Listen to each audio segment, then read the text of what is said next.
السلام عليكم ورحمة الله تعالى وبركاته. أصحابتي دقالي وإسلامي مقعي ورحمة هلك أدنى داونيسان وملك جنب.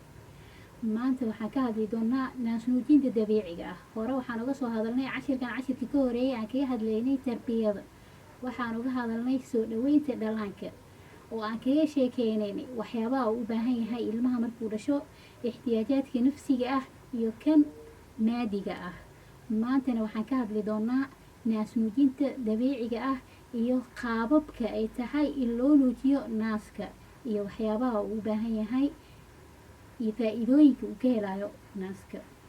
naasnuujin dabiici ah maxaa laga wadaa? naasnuujin dabiici ah waxaa laga wadaa 6 bilood ee ugu horeyso ilmaha in la siiyo naaska oo barax tiran, waxba aan lagu darin. wax walbo isaga ay ku dhameystiran yihiin. waxyaabaha qidaa'iga uu ka helayo caruurta naaska waxaa ka mid ah carbohydrateska, borotiinaadka, fitamiinka, duhuunta iyo waxyaabo kale oo badan. wuxuu ka helayaa waxyaabo uusan ka helinin caanaha sinaaciga ah ama caanaha la sameeyay. naasnuujinta dabiiciga ah faa'iidada ay caruurta u leedahay waxaa ka mid ah caanaha hooyada mar walba way diyaarsan yihiin, uma baahno in juhdi badan la geliyo ama meel lagu sii diyaariyo. sidoo kale waa caano si bilaash ah kuugu imaanayo, aanan ku baxaynin qarash. sidoo kale naasnuujinta dabiiciga ah faa'iidooyinka ay leedahay waxaa ka mid ah waa caano jilcan oo u diyaarsan ilmaha inuu si fudud ku laqi karo ama uu ku cabi karo. wuxuu ka helayaa waxyaabihii uu u baahnaa canaasirtii ka qayb qaadanayay koritaanka ilmaha, maadaama ilmaha marka ugu horeyso oo adduunka kusoo biiraayo ee tahay inuu la kulmo koritaan fiican, si macnawi ah iyo si jir ahaaneedba in si fiican loo koriyo caruurta. sidoo kale faa'iidooyinka dabiiciga ah uu leeyahay naaska hooyada waxaa ka mid ah ilmaha inuusan u baahnayn biyo. mawaada laga helayo waxaa ka mid ah biyo, biyo in la siiyo 6 bilood ugu horeyso uma baahno caruurta. wuxuu ka helayaa naaska hooyada. sidoo kale faa'iidada ay leedahay naasnuujinta dabiiciga ah waxaa ka mid ah waxay ka qayb qaadataa ilmaha inay u adkeyso murqaha afka, si markiiba ay u suurto gasho inuu si fudud ugu hadlo. faa'iidooyinka naasnuujinta dabiiciga ay leedahay waxaa ka mid ah inay yareyso ixtimaalka ama nisbada hooyada uu uga dhici karo kansarka naasaha ku dhaco. sidoo kale naasnuujinta dabiiciga faa'iidooyinka ay leedahay waxaa ka mid ah in wax wasakh ah uusan la kulmaynin ama aysan halaabaynin.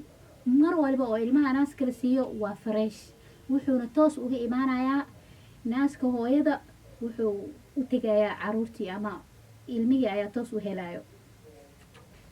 sidoo kale faa'iidooyinka ay leedahay naasnuujinta dabiiciga ah waxaa ka mid ah wuxuu xoojinayaa xiriirka jacayl, dareen iyo kalgacaylka u dhexeeyo hooyada iyo ilmaheeda. waana wax fidri ah ee u wada baahan yihiin hooyo kasto inay mumaaraseyso. sidoo kale faa'iidada ay leedahay naasnuujinta dabiiciga ah waxaa ka mid ah in hooyadii mar walba ay ku hesho ama ay hesho caano ku filan ilmaheeda, baynama hooyada haddii aysan saxa u siinin caruurta naaska ama ay ka jarjarto uusan caano fiican yeelanaynin.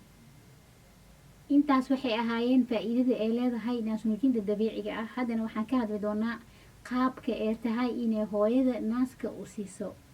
hooyada waxaa fiican ilmaha markay naaska siinayso inay laabta ku qabato, saasna ay u qabato, madaxa ayada u qabanayso, naaskana ay uga ilaaliso caanaha inay dhegaha uga taataan ayadoo ka ilaalinayso ilmaha.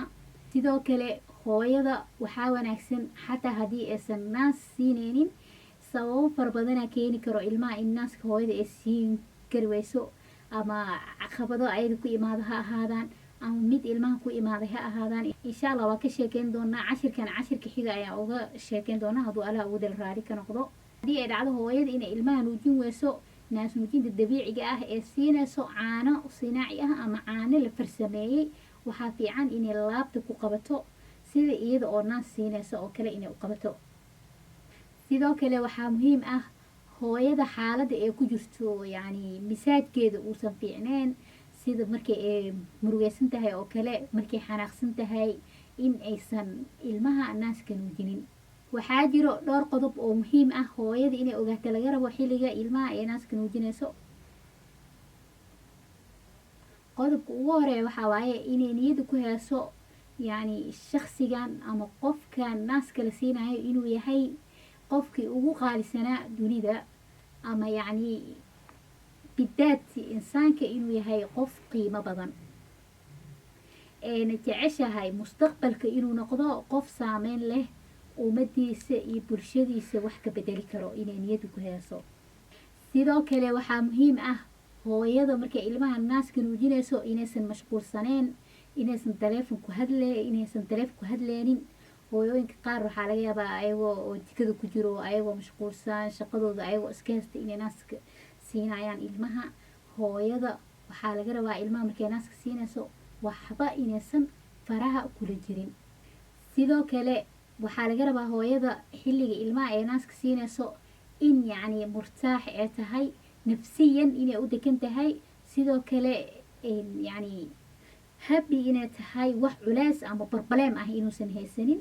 taasna waxaa loo baahan yahay aabaha inuu kala qayb qaato hooyada sida mar walba uu yacni culayska ugu yareyn lahaa ama farxad ugu abuuri lahaa, lianno waxa uu naaska la siinayo ilmihiisa waaye. sidoo kale waxaa muhiim ah hooyada markay ilmaha naaska siinayso inaysan u siinin wuu ooyey ha kaaga aamusa, inaysan u siinin, ee siiso waqti yacni macluum ah oo munadam ah, saacado inay u kala dhexeysiiso, xiliyada islada wuu baahan yahay oo kale inay siiso. mar walba uu ooyo macnaheeda ma ahan inay baahi hayso, maadaama ilmaha marka uu yaryahay waxa keliya uu wax ku cabiri karo ama uu ku hadli karo ee tahay inuu ooyo. hadduu kuleel dareemo wuu ooyaa, ma hadli karo, kuleelka iga bixi ee ka dhigan tahay. qabow hadduu dareemo wuu ooynayaa, hadduu cidlo dareemo wuu ooynayaa, hadduu cabsi dareemo wuu ooynayaa. walihaada mar walba uu ooyo waxaa loo baahan yahay hooyada inaysan ku aamusanin naaska. sidoo kale waxaa muhiim ah hooyada markay ilmaha naaska siinayso inay la hadasho ilmaha hadallo jacayl, naxariis iyo hadallo wanaagsan oo mustaqbalkiisa saameyn ku yeelan karo inay kula hadasho.